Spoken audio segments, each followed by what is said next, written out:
Because the system remembers where plants were for you, you get a lot more flexibility.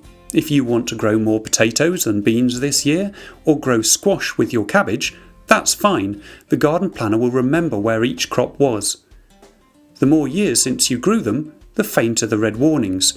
So if tomatoes were grown here 3 years ago, they'll only give a light flashing area compared to the potatoes that were grown here last year. This is like a visual indication of soil memory, and it makes it easy to choose the best location for crops, rearranging them until you achieve the perfect layout for your garden. In small gardens, you won't always have enough room to allow for a full 3 to 5 year rotation.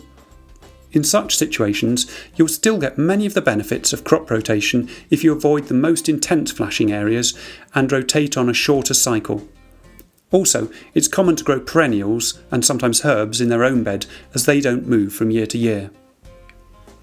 If you want to take it to the next level, then you can look back at previous year's plans and follow a set rotation sequence. However, this isn't necessary, it's just an extra refinement to the system if you're very keen.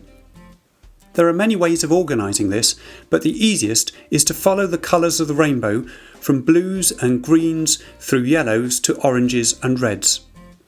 Compost is added to the soil before blues and lilacs are planted, peas, beans and the onion family, which all like rich soil and are commonly planted together. Peas and beans add nitrogen to the soil, perfect for the brassica or cabbage family, which are grown the following year. Yellows, potatoes, tomatoes, peppers, etc., they come next. Oranges, root crops such as carrots and parsnips, are then grown after them, since they benefit from the looser soil left when the potatoes have been dug up. Finally, the salmon squash family and the pink beet and chard family are grown. Plants with grey backgrounds, which come from other crop families, can be fitted in anywhere as they are less prone to soil-borne disease. Just remember, this isn't a hard and fast rule. The most important thing is to grow your crops in different areas each year.